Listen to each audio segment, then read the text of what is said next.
I'm going to show you how you're going to use your UCU eLearning platform to access notes and to submit coursework. So how do you log on to the UCU eLearning platform? You come to Google and then you type in UCU eLearning. Once you type in UCU eLearning, you can come down here and then select UCU eLearning. Once the UCU eLearning website has loaded up, you can come up here and then you navigate on how you can log in as a student, access student resources, and access all courses. So I'm going to come here and then tap onto the logon button. So once I tap onto the logon button, I have to use my UCU email address in the format of my access number at students.ucu.ac.ug and the password I selected during my laptop registration. So I enter my username up here and my password down here, and then I tap on to login. If at all you have any difficulty on logging on, please go to the IT department and they solve that issue. So once you've successfully logged on, you're supposed to see your name up here. So the first page that you see is always called the dashboard. So under the dashboard, you're supposed to come up here and then click on courses. So once you click on courses, you're supposed to come down here and then tap on to faculties and schools. For the fact that each course falls under a respective school, faculty, or department. So the course we are going to be going through today is called Basic Computing, and we all know that Basic Computing falls under the Foundation Studies department. So once I click on Foundation Studies, I'm supposed to see a list of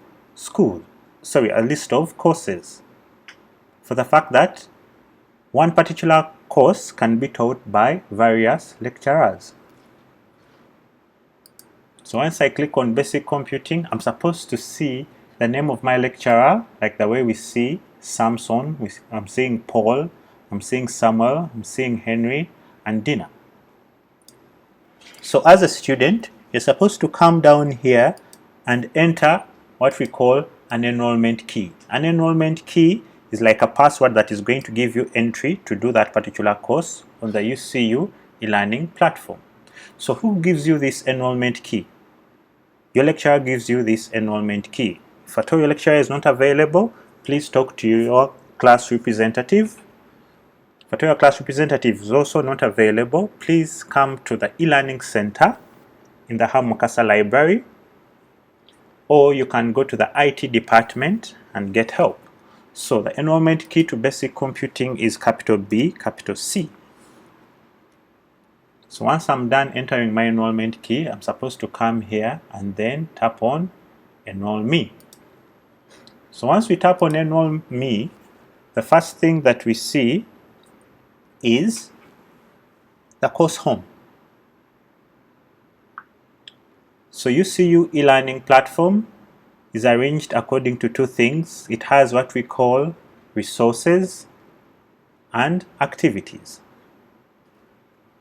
Resources are books, audio files, PowerPoint files, Word documents, video files, images, folders, and links. So a book has a unique icon for the fact that each resource is represented by a unique icon to identify it. Remember, books can always have different names, like the way we see Basic Concepts of Information Technology. This is a book. How do you open it up? It's very easy. You click onto it. Once you click onto it, you're going to see page 1. So if at all you want to navigate to the next page, you can come up here and then click on the next button here. So once we click on the next button, it's going to open up page 2. As you can see, under the table of contents, we have various pages. So if at all I want to go straight to my take-home exercise, I can just come down here and then I click on take-home exercise, and then it's going to take me to page 10 where my take-home exercise is. So how do you navigate back to your course home? It's very easy.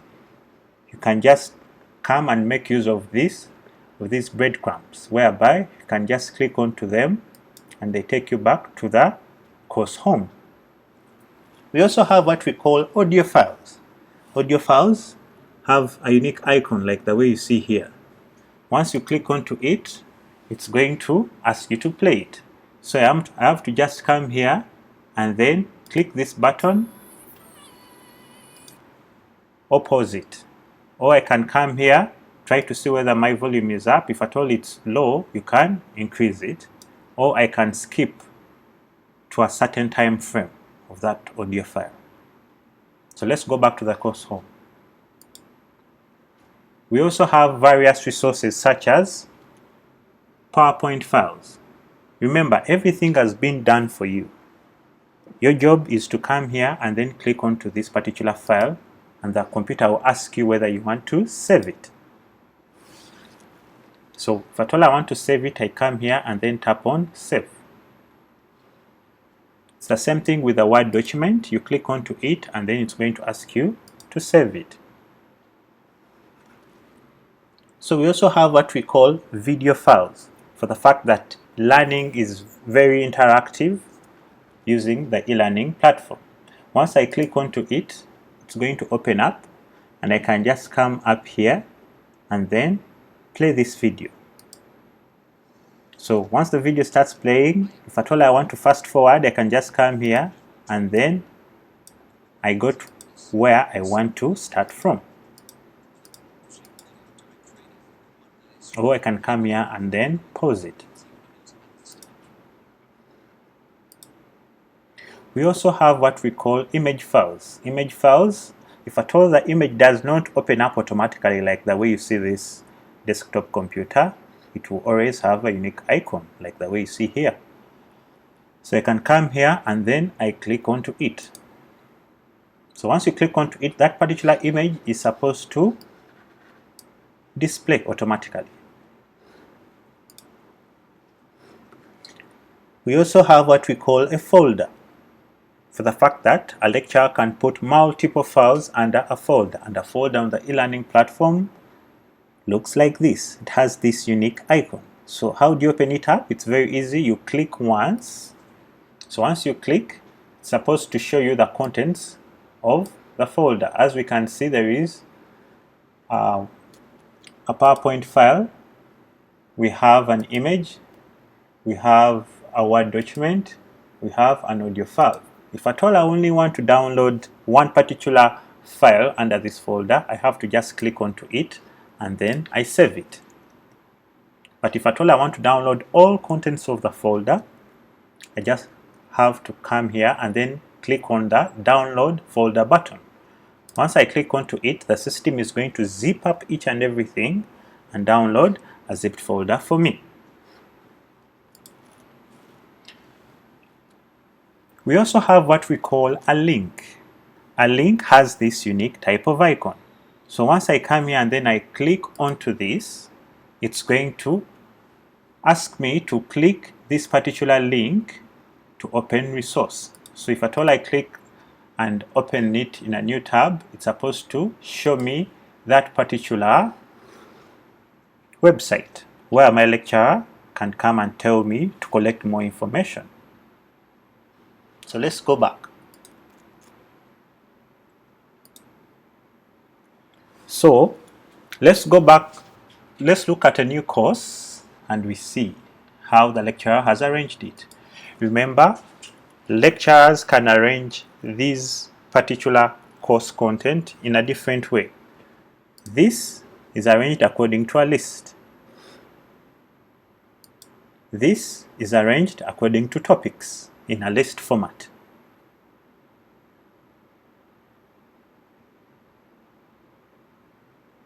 So, how do you upload your coursework? It's very easy. So under activities, whenever you see a hand holding a file, just know this is a place where I'm going to come and upload my coursework. As you can see here, under week 1, basic concepts of information technology, my lecturer put an activity assignment question. So once I come here and then I click onto it, it's supposed to open up and show me the question, like the way you see here.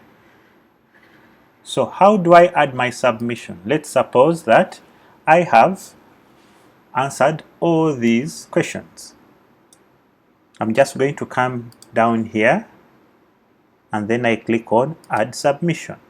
Once I click on add submission, I'm supposed to come under the file submission section, okay?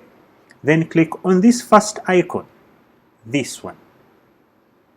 Once I click onto it, it's going to bring up what we call a file picker, where I'm supposed to come and tap on upload a file and go under the attachment section here so that I can locate or browse that particular file. So once I come here, I click onto it. Once I click onto it, it's going to open up. It's going to open up and I'm supposed to locate where that particular file is. So let me take an example of eLearning items update as a file. So let's suppose this is your coursework. If at all this is your coursework, you're supposed to see the exact name of how you saved your file. Or you can come here and then change it to, let me say, basic computing coursework 1. So once you're done, you're supposed to come here and tap on upload this file. Once you tap on upload this file, it's going to be saved under the file submission box. Remember, you have to always take note of this, whereby the maximum size of any file that you can upload is always 30 MBs, depending on what your lecturer has put.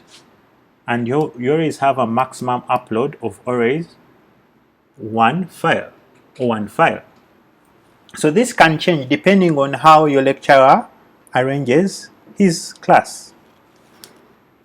So once I'm done uploading this file, I can come here and then save this change. Remember, you're using a platform whereby each change that you do, you're supposed to go ahead and save it. So once I tap on save changes, my submission status is going to change to submitted for grading. Thank you.